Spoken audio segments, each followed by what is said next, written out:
Tapi ibu saya itu sebenarnya dulunya seorang muslimah. Oh, muslimah ya? Iya, menikah sama bapak untuk menjadi seorang Katolik. Banget. Oh, Itu sampai minta-minta. sampai bapak tuh memberi doktrin, bukan doktrin sih ya, memberi pemahaman ke saya tuh. Tuh lihat tuh, mau bangun masjid aja dia minta-minta di tengah jalan, kata dia gitu. Padahal masyarakatnya lebih banyak dari kita. Nah, itu Bapak masih ngasih pemahaman ke kita ya. Secara salah satu ucapan pertama kali beliau ucapkan ke saya bahwa saya ini anak durhaka. Anak yang nggak bisa diatur. Anak yang nggak bisa diarahin gitu loh. Kamu mau jadi apa? Orang tua kita telah memberikan cintanya tanpa pamrih, yuk balas mereka dengan kebaikan abadi, yakni dengan berwakaf Al-Quran atas nama mereka. Wakaf sekarang, pahala selamanya.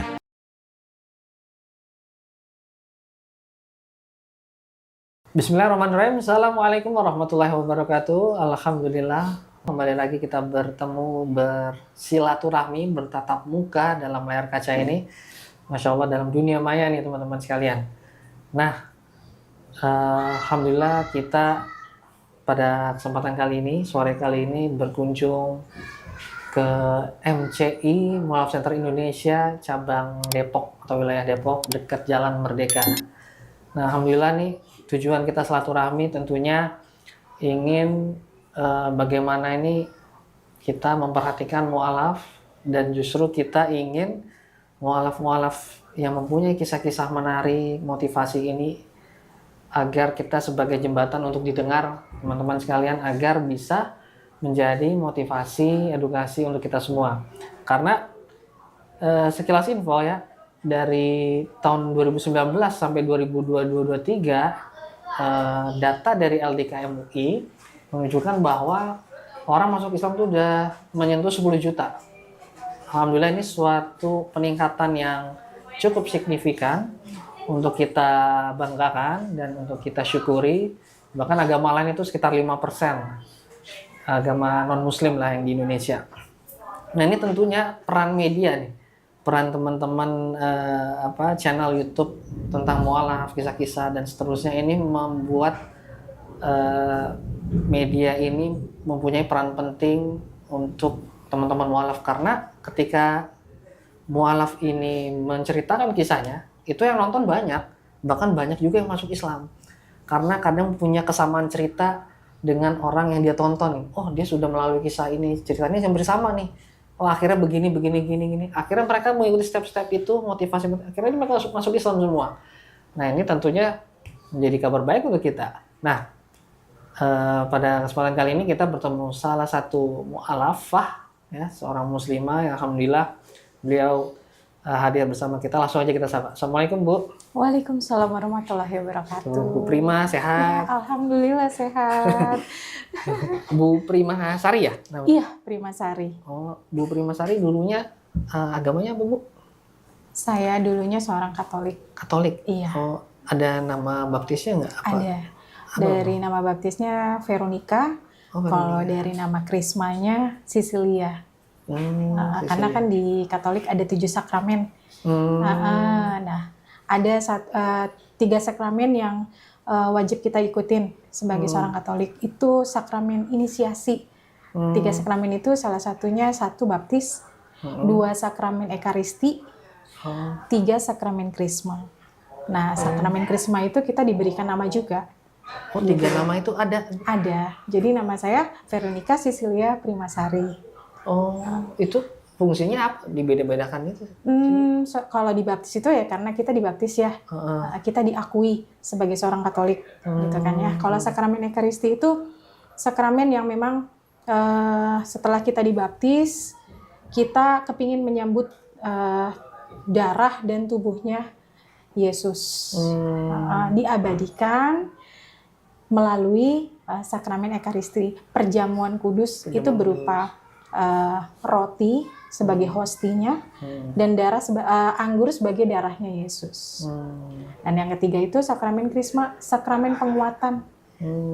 Kita dikuatkan lagi iman Katoliknya supaya tidak goyah gitu.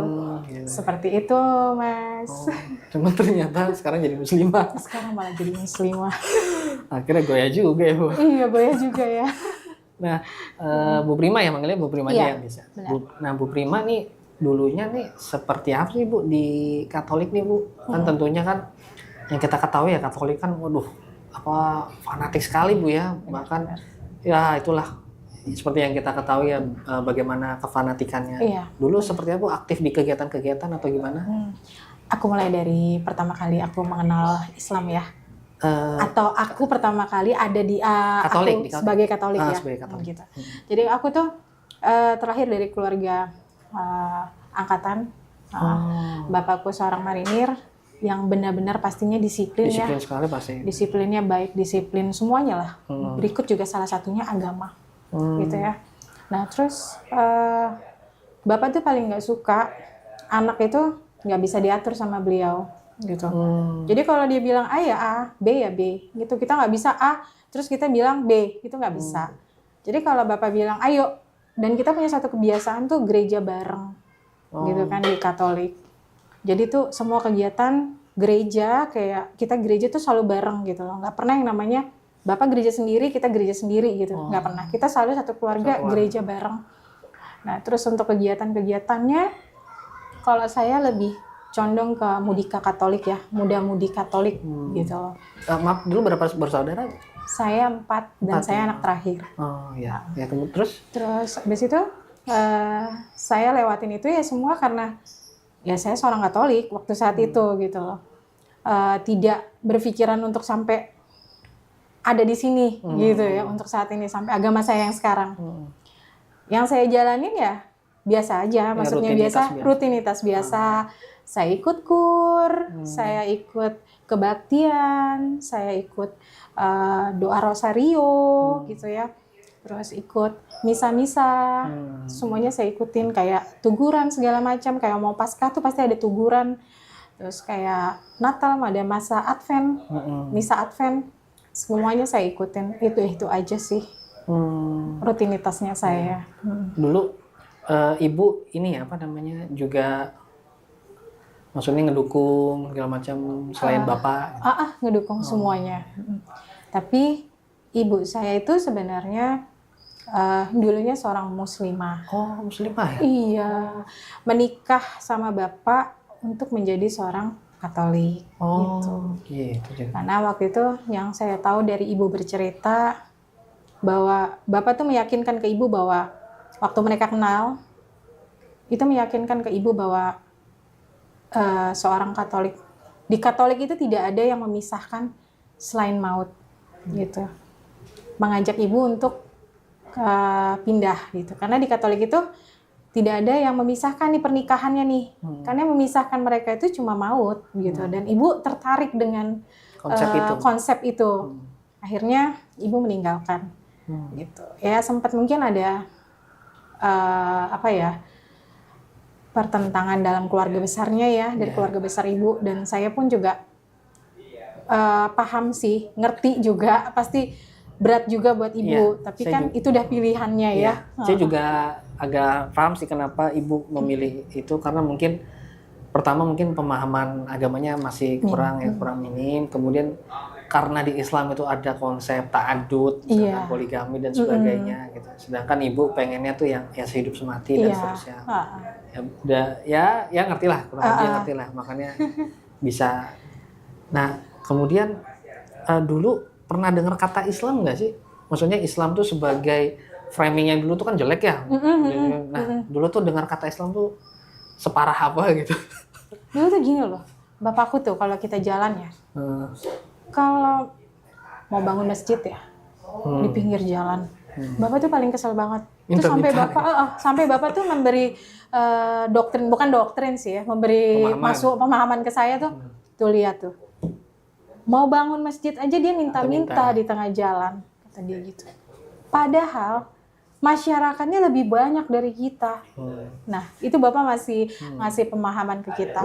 Secara nggak langsung ya, otomatis kita juga terpikir seperti itu ya. Iyalah ya, dia mayoritas lah ya, kita minoritas gitu. Kenapa sih kok mereka tidak bisa gitu loh men-skip Untuk pembangunan itu kenapa nggak di skip gitu loh? Ya orangnya banyak gitu.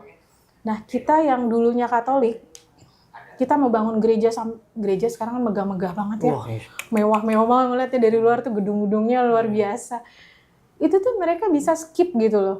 Mereka nggak usah harus sampai keluar minta-minta gitu di tengah jalan, tapi mereka bisa skip dengan acara di dalam kelompoknya gitu loh. Dan itu terjadi bangunan-bangunan besar.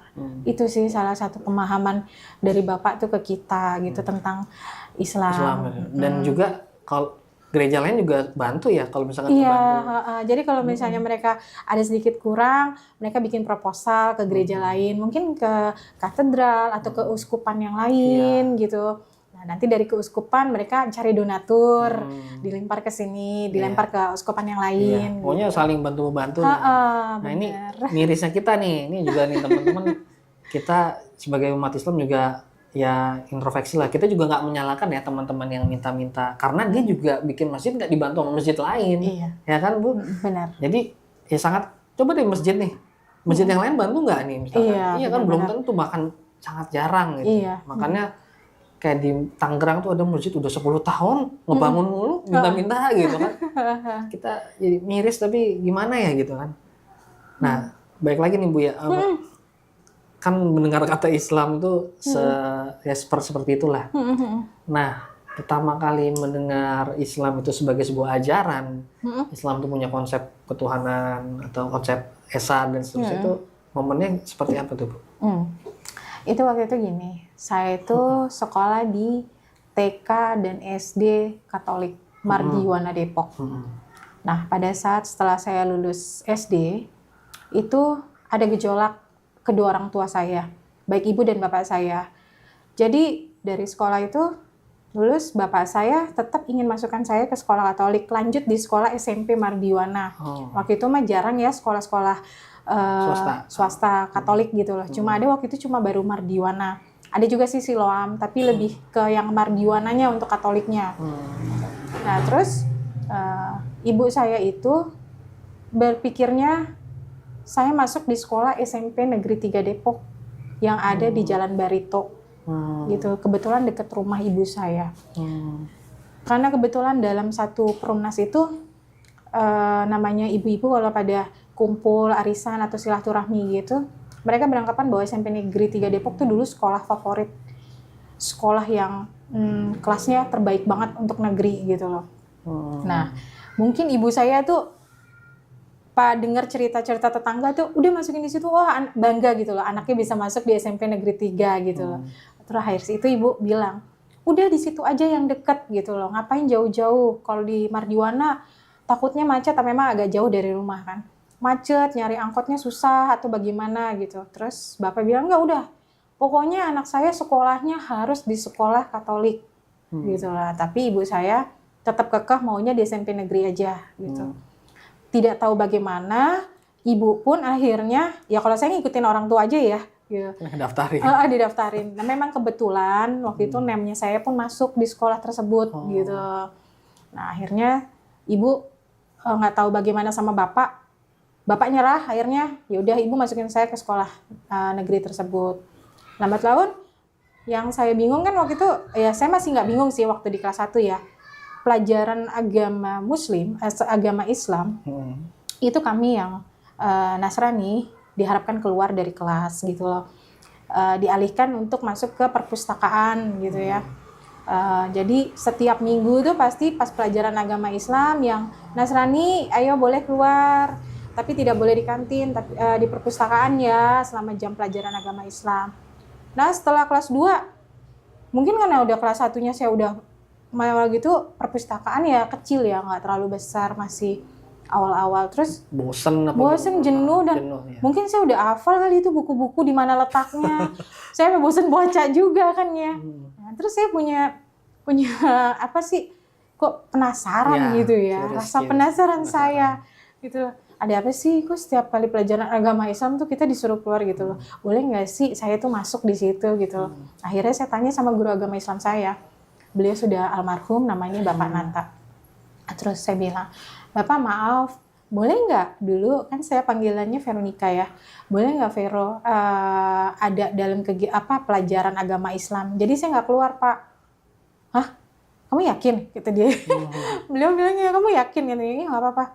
Oh ya udah kalau nggak apa-apa kata dia. Tapi memang beliau udah beritahu. Nanti jangan tersinggung atau bagaimana ya kalau nanti ada pelajaran materi saya itu menyinggung agama kamu atau agama yang sesama kamu, mungkin Kristen atau Katolik gitu. Terus saya bilang, oh gitu, saya bilang, iya takutnya nanti kamu salah paham penanggapannya tentang pelajaran agama Islam gitu. Terus kata dia, gimana bisa mau nggak? Kata dia, nggak apa-apa Pak. Saya bilang, ya pikir saya kan saya cuma duduk aja nih di situ. Dia mau bicara, mau memberikan materi ke teman-teman kita yang lain, silahkan. Nah, akhirnya pas pelajaran agama Islam itu saya nggak keluar, saya tetap di kelas. Dan teman-teman yang lain tuh pada bilang, lu yakin Fer di situ? Udah nggak apa-apa, gue bosen nih di luar. Saya bilang gitu kan. Stres gitu ya, udah ditinggalkan tuh saya. Ditinggal tuh mereka pada sibuk keluar kan. Ya kadang-kadang mereka ke kantin ya, agak nyeleneh dikit. Kantin bosen nih di perpustakaan. Udah akhirnya saya di situ. Sebenarnya saya biasa aja ya Mas. Jadi saya tuh kayak coret-coret, nulis-nulis gitu. Tiba saatnya ada materi yang mengenai Yesus. Dibawa tentang kata Yesus. Langsung saya kaget. Kayak gitu langsung saya, Yesus kenapa dibawa-bawa ya? Saya bilang gitu. Terus dia bicara tentang Bapa dan tentang Nabi Muhammad gitu kan. Terus materi itu buat saya tuh pertanyaan. Sebenarnya itu Yesus itu Nabi Isa gitu. Yesus itu bukan Tuhan gitu kan. Mereka membahas seperti apa, guru saya membahas seperti itu. Sebenarnya teman-teman juga agak panik juga ya mungkin karena si Vero masih ada di situ gitu loh. Tapi saya pikir gini, saya ngeliatin kanan kiri depan belakang saya bilang, wow, saya bilang, gue kok jadi kayak tersangka ya duduk di tengah-tengah gitu kan. Terus saya bilang gini, oke lah, dengerin dulu aja tapi speak ya sambil nulis-nulis iseng nggak jelas gitu. Akhirnya tiba saatnya pas istirahat tuh keluar, saya langsung cari tahu dengan Bapak Guru. Pak Nata maaf ganggu, saya bilang gitu. Iya kenapa? Kata dia. Iya tadi sih mau nanya mengenai Yesus. Saya bilang, lah kenapa? Kata dia gitu kan. Nah, terus dia kasih pemahaman ke saya semuanya, baik tentang Yesus, baik tentang Nabi Muhammad, baik tentang Bapa di surga, kata dia gitu. Terus saya bilang, oh iya. Terus udah tuh, terekam dulu di saya mengenai Yesus itu Nabi Isa kalau di Islam tadi gitu kan. Terus saya juga nggak tahu kenapa Yesus itu disebut Tuhan sama kamu sampai bilang itu. Terus akhirnya terekam. Mungkin nanti saya sekolah minggu saya coba tanya nih sama yang guru saya di sekolah minggu gitu kan, pembina saya di sekolah minggu. Ya saya simpen dulu. Terus udah akhirnya ketemu tuh saya sekolah minggu. Terus saya tanya sama guru sekolah minggu saya mengenai Nabi Isa. Ya penjelasannya kalau buat saya ya logika saya nggak masuk memang. Untuk Yesus bisa sampai menjadi Tuhan. Gitu. Dan saya lebih mencerna saya ada di Nabi Muhammad dan Allah itu siapa gitu ya. Lambat laun saya terus cari tahu. Akhirnya Bapak ini kayak sudah melihat saya nih udah ada agak lain gitu loh. Sampai tiba waktunya pas bulan puasa, kebetulan sekolah saya situ udah ada musola.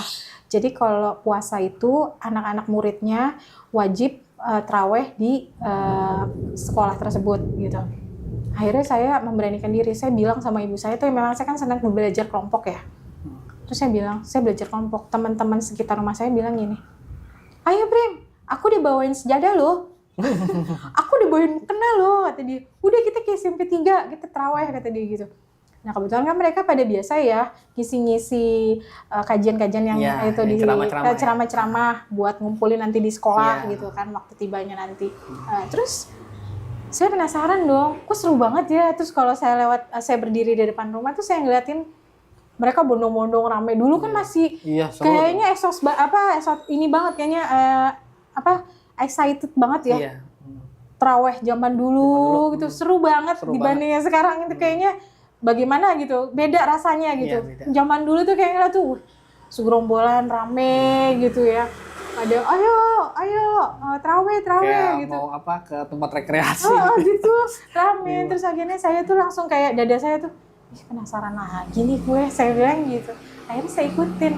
Itu bilangnya kemana Prim? Aduh, aku bilangnya belajar kelompok, saya bilang gitu. Kalau teman saya kan pada manggilnya Prima yang di sekitar rumah. Kalau di sekolah memang manggilnya Vero. Terus kata dia, nggak dimarahin nanti sama ibu, katanya. Ya nanti cari alasan deh, saya bilang gitu. Akhirnya udah, terus saya ikutin 1 bulan full saya ngikutin kegiatan terawih. Iya. Nah pada saat diajak ke gereja, saya terus langsung pikiran gini, aku nanti gerejanya sendiri ya Pak, soalnya nanti ada acara mudika, jadi mungkin aku dari gereja langsung kegiatan mudika, padahal itu nggak ada. Dan saya nggak pernah ke gereja lagi. Oh. Gitu. Saya lebih SMA itu? SMP. SMP? Oh, SMP. Saya lebih senang ke situ. Tiba waktunya saya ngobrol lagi sama guru di kelas 3 itu, saya bilang, Bapak, katanya kalau mau masuk Islam itu harus syahadat ya? Hah? Kamu kenapa? Kata dia. Dia kaget. Ini kemarin nih catatan saya nih selama saya ngikutin terawih. Dia kaget. Terus akhirnya saya bilang, dia bilang gini sama saya, kamu nggak salah, kata dia gitu. Kamu nggak salah, Vero. Nggak apa-apa, saya cuma pengen tahu aja. Emang kalau harus masuk Islam itu harus sebut syahadat. Katanya si Vina sama Desi sama Eva ngomongnya begitu. Itu syahadatnya gampang ya, saya bilang gitu. Karena mereka menyampaikan juga kan ke saya, ya syahadat cuma gini Prim. Tapi emang harus disaksikan, dituntun sama yang orang yang lebih paham. Oh gitu. Terus kalau udah masuk Islam nggak boleh nih, terus bertanya gitu. Akhirnya guru saya bilang, masuk satu agama itu tidak boleh sembarangan. Kamu kenali dulu, katanya. Kamu kenali dulu, kamu pahami dulu. Dan sebaiknya kamu izin sama orang tua kamu. Karena apapun itu kamu nggak boleh seperti ini, kata dia. Mereka bijak ngasih masukan ke saya. Terus akhirnya, kamu kenalin aja dulu, belajar aja dulu. Kalau kamu udah yakin dengan agama Islam, nggak apa-apa, kamu balik lagi ke saya nanti. Terus ya udah, akhirnya lulus tuh saya. Pas mau masuk SMA, Bapak tuh memang sudah ini banget. Pokoknya kamu masuk SMA Katolik, nggak ada masuk SMA. Akhirnya saya dimasukin di SMA Mardiwana lagi.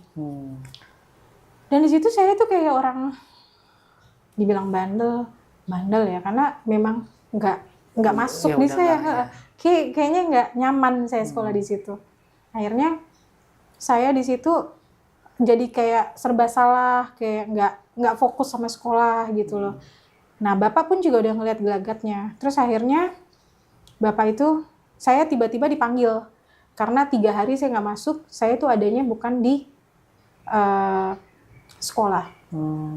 Kalau zaman dulu dibilangnya madol ya, madol nggak jelas. Terus udah, itu karena suatu pemberontakannya saya bahwa saya tuh nggak nyaman loh di sekolah itu. Terus si Bapak bilang, saya dipanggil, saya ditelepon dari guru BP, tanya, untuk madap karena kamu nggak sekolah selama 3 hari. Saya ditanya, saya diinterogasi, jadi maunya gimana? Akhirnya saya di stop sama Bapak sekolah.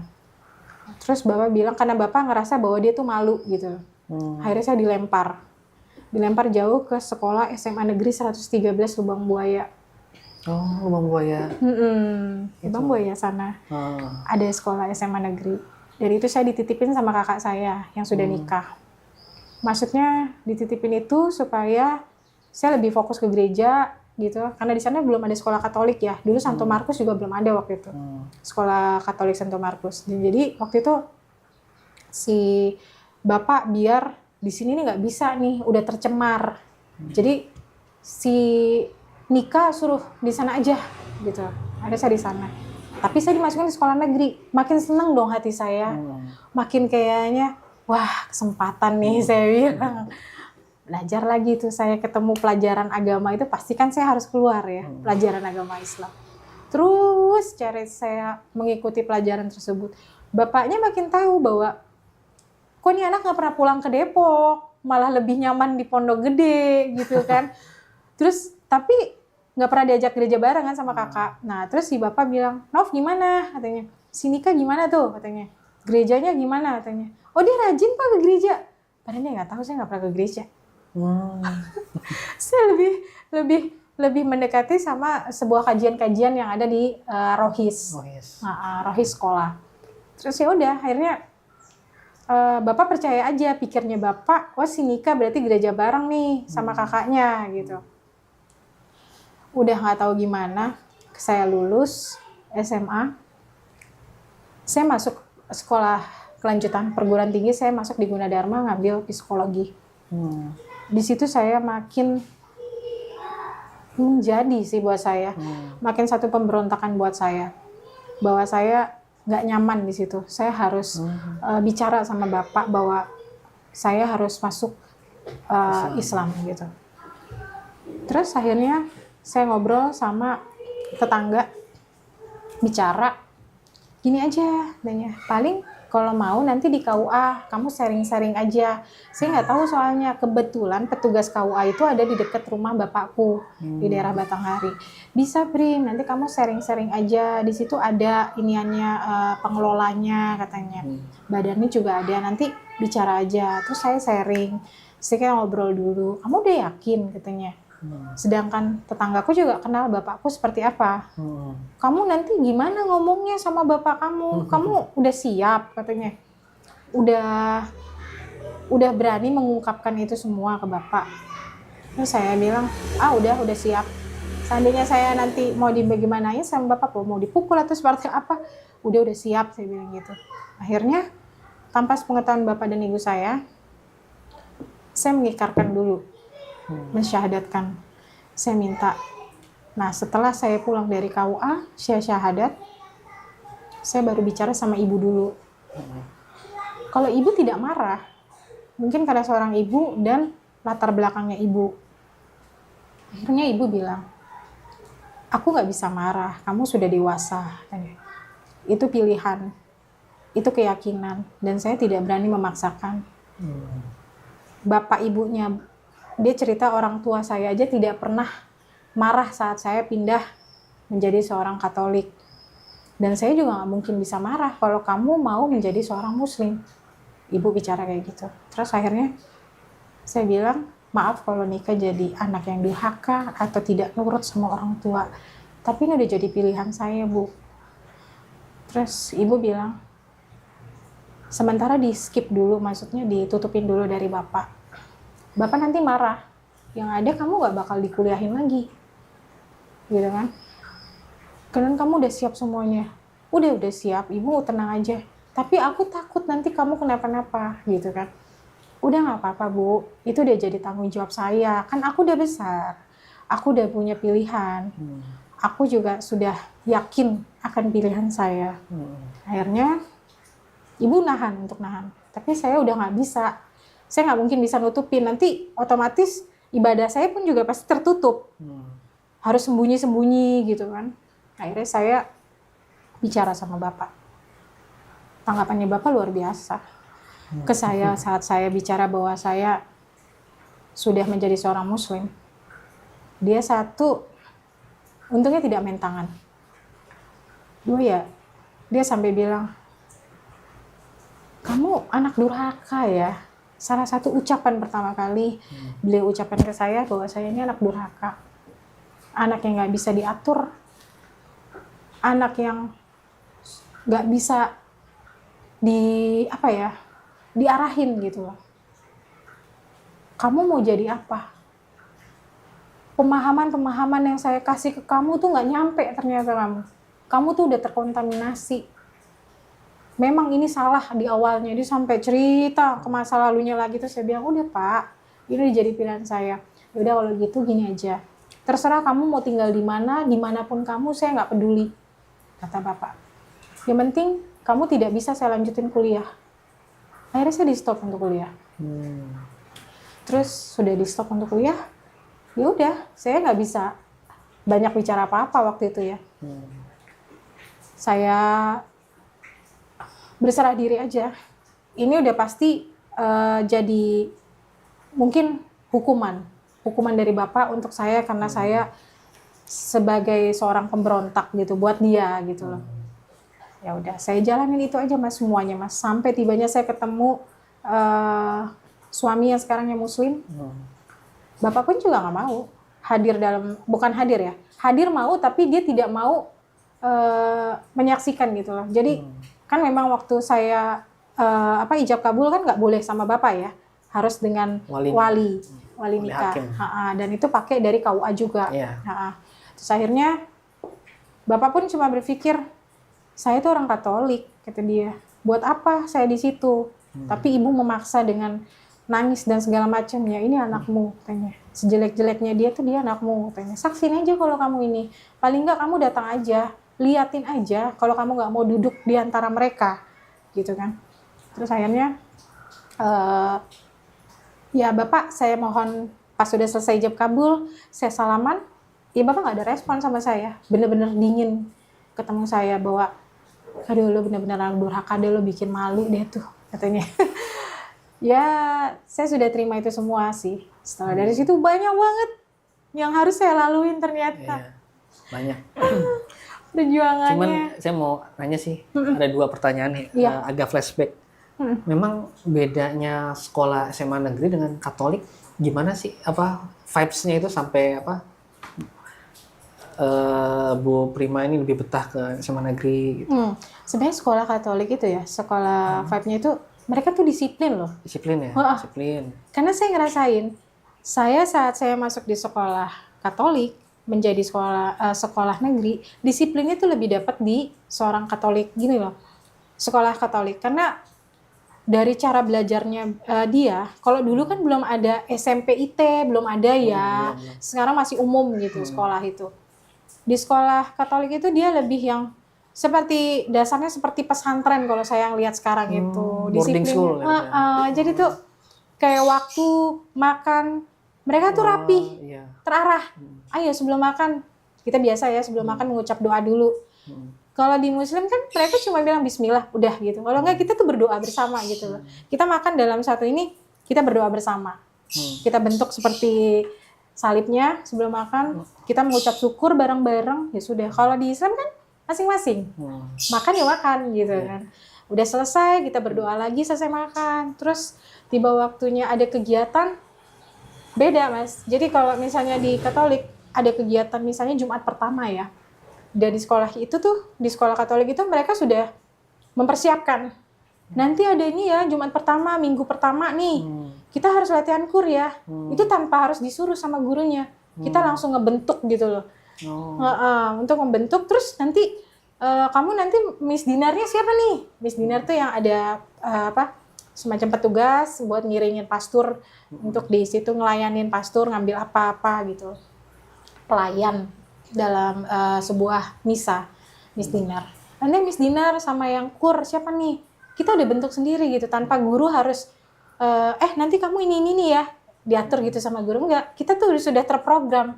Jadi tuh kayak kita ya udah nggak usah harus dibimbing lagi. Pertama kali memang dibimbing, selanjutnya kita udah punya inisiatif gitu loh.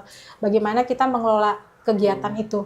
Ya udah itu aja. Kalau di negeri masih, kalau yang waktu itu ya, zaman waktu itu saya alami sekolah negeri terlalu bebas, terlalu santai. Dalam sistem belajarnya pun guru lebih jarang masuk. Lebih kebanyakan jam kosong. Kalau saya terima waktu itu ya, mungkin mereka ada kegiatan-kegiatan yang memang harus kan namanya pegawai negeri ya, ASN kan mungkin ada kegiatan-kegiatan yang harus guru lewatin. Kalau di sekolah Katolik itu, sekolah swasta kan tidak. Gitu. Mungkin ini ya konsep pertemanan gimana? Kalau konsep pertemanannya mereka gimana ya? Lebih ke yang kayak eksklusif lebih gitu ke menengah ke atas ya. Jadi gitu sih. Dibanding kalau yang sekolah negeri kita berbaur gitu, lebih banyak yang menengah ke bawah gitu. Makanya yang saya soalnya sering nanya-nanya ya atau mendengar cerita tuh itu tadi mereka misalkan masuk Islam tertarik dengan Islam tuh di sekolah-sekolah negeri, kadang di lingkungan rumah gitu kan. Karena teman-temannya lebih asik. Iya, benar. Karena saya penasaran nih, apakah di Kristen atau Katolik nggak seasik kita misalnya kayak gitu kan. Apakah seperti itu atau memang dia agak eksklusif atau kaku bagaimana gitu? Lebih yang ke kaku ya. Kaku Tapi ya. kalau kegiatan sekolah mereka mereka membaur. Tapi kalau untuk kegiatan pribadi personal ya mereka masing-masing. Nah, jadi kalau udah keluar dari sekolah ya udah.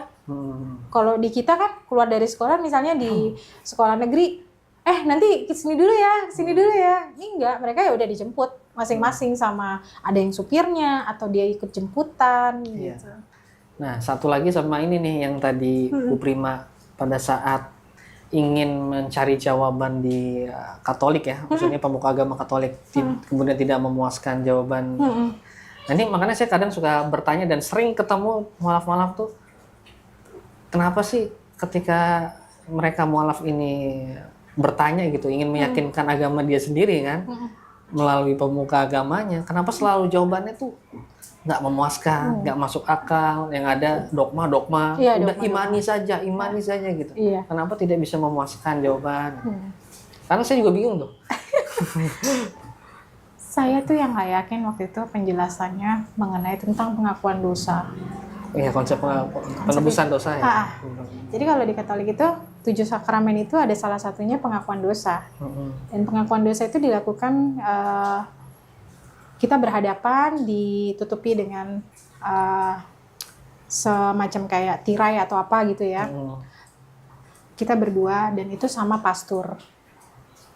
Setelah saya pahamin waktu di Islam bahwa seperti kayak sholat tobat yang saya tahu, waktu itu saya pernah cari tahu juga mengenai sholat tobat, itu hadapannya langsung pada Allah. Tanpa ada perantara, itu semua langsung sama Allah gitu. Betul. Ini kenapa ya saya harus mengaku dosa sama manusia, dan manusia itu kan Punya dosa juga. punya dosa juga, pasti tidak luput dari sebuah dosa, walaupun dia seorang pastor yang tidak berkeluarga, ya kan. Nah, abis itu logika saya di situ berjalan. Kayaknya ada yang salah ya, saya bilang gitu, nih konsepnya ada yang salah nih, pengakuan dosa, kenapa saya harus mengaku dosa? Berarti kan saya ngebuka aib saya dong ke orang, ke manusia lain gitu. Bisa meyakinkan bahwa aib saya nggak bakal tersebar gitu. Terus akhirnya di situ pemikiran saya, wah ini kayaknya ada yang salah gitu. Dan saya lebih yakin kepada iya benar ya. Orang kalau kita mengakuin kesalahan dalam kehidupan kita sehari-hari ataupun apa, kita pasti nggak mungkin luput dari salah ya. Walaupun mungkin kita baru kenal nih, mungkin ada salah ucap sama Mas tanpa kita sadarin gitu kan. Betul. Itu kan kita kembalikan lagi sama yang punya hidup ya, sama yang punya semuanya ini. Bukan sama orang gitu. Walaupun saya juga, Mas mohon maaf ya kalau tadi saya ada salah kata atau bagaimana gitu. Itu tetap ya secara manusiawinya. Tapi secara personal kita pada yang punya hidup kan kita ya memang kepada yang punya gitu. Itu aja sih Mas. Ya makanya andaikan mereka nih pemuka agama nih bisa menjawab, yang kemungkinan tuh bisa mengurangi orang masuk Islam juga. Cuman sayangnya itu dari dulu sampai sekarang mereka nggak mampu, dan mungkin ya itu sudah ketetapan Allah ya. Iya benar. Memang Allah sudah pilih Islam sebagai agama yang benar. Ya kan, inna dina indallahil Islam, ya agama yang terimanya adalah Islam ya, makanya konsep dari awal sampai akhirnya memang Islam yang sudah diatur lah gitu. Kuatlah hujah-hujahnya segala macam, bisa diargumentasikan, bisa didiskusikan, bahkan bisa didebatkan gitu. Nah, baik lagi nih. Kemudian saya pengen tahu ini endingnya nih akur nggak nih sama keluarga, sama bapaknya? Kadang biasanya tuh cucu ya, kadang tuh saya sering ketemu cucu tuh kadang jadi jembatan untuk menginikan bener kakeknya. bener, setuju banget. Jadi pas anak saya pertama lahir, itu tadinya bapak tuh yang biasa aja, maksudnya tuh yang masih masa bodoh gitu. Anak saya pertama lahir umurnya cuma hanya 3 hari, dan di situ bapak mungkin merasa terpanggil lagi untuk saya, bahwa saya tuh di situ benar-benar wow, baru perjalanan awal ini kayaknya nih. 9 bulan saya hamil, 3 hari dikasih kehidupan untuk anak saya, terus dipanggil. Itu saya masih belum bisa terima gitu loh, di saat saya setelah menjadi seorang mualaf. Wow, berat juga ya, saya bilang gitu. Mana saya nggak ada dukungan moral dari orang tua saya. kata saya. Terus akhirnya di situ yang Bapak mungkin merasa bahwa saya tuh benar-benar bagaimana sedihnya. Memang sedih banget, saya benar-benar kehilangan anak pertama saya. Langsung dia nggak tahu bagaimana datang ke rumah mertua saya. Kamu gak usah sedih, ada Bapak di sini.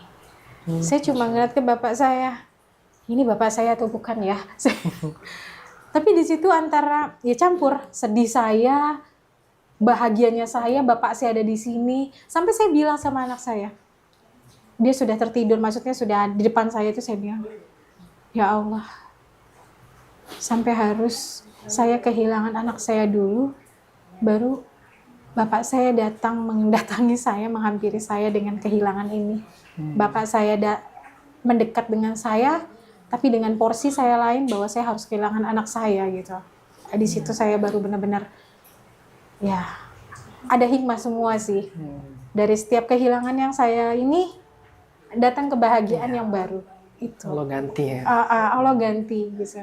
Oke, saya kehilangan anak saya, tapi ternyata Bapak hadir di saat saya kehilangan itu. Dan itu menjadi awal dari kedekatan kami kembali. Gitu. Nah, biasanya kan setelah masuk Islam itu kan banyak ujian ya. Iya. Ekonomi, hartanya dicuci, kemudian kan keluarga, kemudian pekerjaan, karena dibersihkan circle-nya tuh yang toksik, yang pokoknya nah ini yang ya kita singkat aja deh, yang paling terpukul lah, yang paling berat di jalan itu ujian apa? Pastinya ekonomi, karena suami posisinya lagi itu tidak bekerja. Kalau rumah, kebetulan rumah itu saya tempati rumah orang tua saya, dibilang jatah bukan ya. Jadi Bapak punya rumah, terus saya suruh nempatin. Dan itu saya tempatin bersama saya dan suami saya dan anak-anak saya yang lain. Akhirnya suami kebetulan nggak bekerja, baru tidak ada kerjaan, baru selesai di PHK dari pekerjaan yang lamanya. Terus ya apa ya, saya benar-benar untuk beli beras aja saya nggak mampu gitu loh kondisinya itu. Terus saya ingat ada sholat duha. Oh iya. Ada sholat duha yang katanya bilangnya itu bisa menarik rezeki. Allah turunin lewat sholat duha itu. Itu langsung saya terpikir seperti itu. Akhirnya saya ambil sholat. Dan kebetulan juga suami saya di hari itu ada panggilan kerja. Dan lalu uang itu cuma ada 30.000. 30.000 itu saya bingung harus gambling bagaimana. Akhirnya saya bilang gini, dibawa aja uang 30.000-nya buat ongkos atau untuk keperluan nanti kamu interview. Udah nggak usah dipikirin yang di rumah. Saya tuh nggak berani minta beras sama ibu saya, padahal rumah kami dekat gitu loh. Minta beras sama mertua saya pun juga saya nggak berani. Ya sudah, kita atasin ini bagaimana caranya. Mungkin kalau saya berpikiran, minta beras aja nih sama mertua saya nih deket ini, atau kalau ke orang tua saya jelas tidak mau, karena saya punya prinsip gitu. Ke mertua pun sebenarnya saya juga nggak mau, saya punya prinsip gitu. Akhirnya saya jalanin itu dan saya teringat dengan sholat duha. Terus saya jalanin sholat duha itu. Jadi suami saya jalan, saya sholat duha. Saya sholat duha, itu saya asal-asalan. Kalau buat saya, mungkin cuma Al-Fatihah aja sama Al-Ikhlas suratnya yang saya baru ini kan. Selanjutnya, saya kenal itu, sholat itu belum ada 5 menit selesai mas. Allah kasih jawabannya hari itu juga. Datang tetangga saya sebelah, namanya Ibu Darmadi. Assalamualaikum Prima, iya Ibu. Maaf ya, kata dia gitu. Kenapa Bu? Ini dikirimin sama anak, katanya. Namanya Mbak Niket. Dikirimin anak. Tiap hari nasi uduk mulu, katanya. Kamu mau nggak? Jangan tersinggung ya, katanya. Kok saya langsung netesin air mata, gitu loh. Iya bahwa saya sholat belum ada 5 menit, tapi Allah kasih jawaban itu tuh langsung. Gorengan 1 plastik, nasi uduk sejumlah yang ada di rumah saya, anak saya dan suami saya. Kok Allah langsung kasih jawaban itu langsung gitu. Dan suami saya pulang, Diterima. diterima. Masya Allah. Ternyata tuh Allah itu selalu bersama kamu, Allah tuh selalu bersama kita gitu. Jadi kamu tuh nggak usah khawatir gitu loh. Ya udah saya jalanin itu. Jadi setiap kali ada kesusahan atau apapun, saya udah yakin aja itu. Nggak usah khawatir. Karena saya sudah punya pengalaman sebelumnya nih. Kemarin aja aku tuh nggak bisa makan loh. Tapi Allah kasih jawaban itu. Udah minta aja sama Allah. Jadi itu yang saya terapkan sama anak-anak sampai dengan saat ini. Mah, besok mau ada ini nih mah. Gimana ya mah? Udah minta aja sama Allah. Allah yang tahu, nanti Allah yang kasih. Lewat perantaranya kita nggak tahu, tapi udah Allah aja yang kasih. Oh gitu ya mah? Iya, udah tenang aja. Ya udah. Prinsip itu terus berjalan sampai dengan hari ini. Buat saya bahwa sholat duha itu benar-benar waktu yang bermanfaat banget dan ininya dapat banget ke saya. Iya. Biasanya kalau dalam pelajaran Islam tuh salah satu yang menambah keimanan adalah dikabulkan doa. Iya. Jadi ketika doa dikabulin tuh, iman kita langsung bong. Iya. Dan makin semangat untuk kegiatan-kegiatan yang lain gitu loh. Oh itu benar gitu loh. Kita nggak akan mungkin ditinggalin sama Allah kalau kita meyakini beliau, meyakini Allah. Ya. Kadang juga, ya ini juga pelajaran juga nih. Kadang ada orang sebagian ya, Muslim juga, karena dengan doa tuh nyepelekan tuh banyak. Saya udah doa gitu. Jadi kalau gimana ya? Kadang nih informasi konsep doa itu kan kadang Allah langsung mengabulkan. Kadang Allah menunda nih, nggak sekarang nunda gitu karena belum waktunya. Iya. Kadang Allah mengabulkan doa beda jenisnya. Iya. Beda. Nggak sesuai dengan apa yang kita ini, tapi diganti dengan jenis. Kadang Allah nggak ngasih sama sekali. Nah, ini ngasihnya di surga. Nah, ini para ulama mengkonsepkan tuh seperti itu. Makanya kita sering patah semangat nih. Patah semangat, ya itulah, ya sudah berdoa, sudah ini, cuma nggak dikabulin. Akhirnya, itu. Insya Allah. Mungkin pertanyaan terakhir ya Bu ya. Iya. Ini harapan Bu Prima nih buat Bu Prima pribadi, keluarga, kedepannya seperti apa? Harapan saya semoga saya semakin dikuatkan lagi iman Islamnya saya bersama keluarga saya dan saya tetap berdoa. Mungkin saya juga bisa lebih istiqomah lagi, lebih meyakinin itu bahwa Islam itu agama yang terbaik yang memang Allah turunkan untuk kita semua. Ya, ada satu nih. Kalau dan harapan saya satu lagi, saya selalu berdoa sujud. Itu nggak lupa bahwa saya ingin ibu saya kembali. Itu doa saya. Nah, ya maksudnya saya itu. Kalau misalkan Bapak Ibu nonton, kira-kira ada yang mau disampaikan nggak? Kalau Bapak kebetulan sudah almarhum ya. Oh, Bapak 2020. Ibu ya berarti ya? Ibu. Nah, kalau nonton mau ngomong apa nih? Ibu, Nika ini ada di sini juga Nika nggak tahu bagaimana ya Bu. Sampai ada di sini melalui wadah Mualaf Center Indonesia. Nika sangat berharap banget bahwa Ibu bisa kembali ke agama Ibu yang lalu sebagai seorang Muslim. Karena saya tahu Ibu itu sebenarnya sedih. Ibu itu kayak terbelenggu gitu loh. Tapi Ibu nggak bisa menyuarakan gitu loh. Ibu tidak bisa memfollow up gitu loh. Tidak bisa memberitahu gitu. Tapi aku tahu Ibu sedih. Ibu tidak bisa berbuat apa-apa. Sudah terjebak dalam satu keadaan. Tapi Nika tetap berdoa kok. Nika tetap sujud. Minta sama Allah. Aku yakin Allah kasih jawaban nanti untuk Ibu akan kembali. Dan kita bisa sama-sama ya Bu. Bisa kumpul lagi insya Allah. Bareng-bareng. Ibu sehat ya. Terima kasih. Insya Allah. Ya, tentunya ya mudah-mudahan ya. Amin. Amin. Ya, kita harapkan ya, semoga ya tercapai lah harapan dan ibunya Bu Prima bisa menerima Islam, kakaknya Kakaknya masih muslim, masih Katolik semua. Ya semualah, Ah. ibu dan semuanya kakaknya gitu. Dan ini kebetulan memang ada sedikit.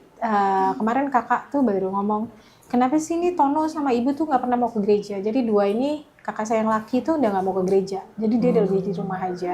Dan kakak perempuan saya tuh emang lebih aktif di gereja. Dia lebih kegiatannya lebih ekstrim lagi di karismatik ya, penjiwaannya. Jadi dia punya misi untuk kakak dan ibu saya untuk kembali ke gereja, tapi misinya dia nih sampai saat ini gagal, masih belum bisa menerima gitu loh. Oh, gitu. Jadi ibu dan kakak saya ini posisinya terombang-ambing kayak bingung gitu loh. Ya. Dia nggak ke gereja dia. Berarti insya Allah sebentar lagi lah. Iya, amin. Tinggal kuat-kuatan doa aja nih. Kuat-kuatan doa, benar. Benar kuat-kuatan doa. Kuat-kuatan doa, kuat-kuatan birrul walidain ke orang Iya. tua kan, nih, berbuat baik dan seterusnya. Bu Prima, terima kasih banyak nih atas Sama-sama. bincang-bincangnya, semoga bermanfaat dan kita aminkan lah semua doa-doanya, harapannya. Iya. Demikianlah bincang-bincang kami, semoga bisa memetik ya, hikmah dari cerita ini, tentunya dengan kemasan atau balutan cerita yang penuh motivasi, edukasi. Semoga kita bisa mengambil itu semua. Baik pemirsa, jangan lupa like, subscribe, komen, dan juga aktifkan lonceng notifikasinya agar teman-teman sekalian bisa mengupdate info terbaru dari kami. Kami mohon maaf dan undur diri. Wassalamualaikum warahmatullahi wabarakatuh. Orang tua kita telah memberikan cintanya tanpa pamrih. Yuk balas mereka dengan kebaikan abadi, yakni dengan berwakaf Al-Quran atas nama mereka. Wakaf sekarang, pahala selamanya.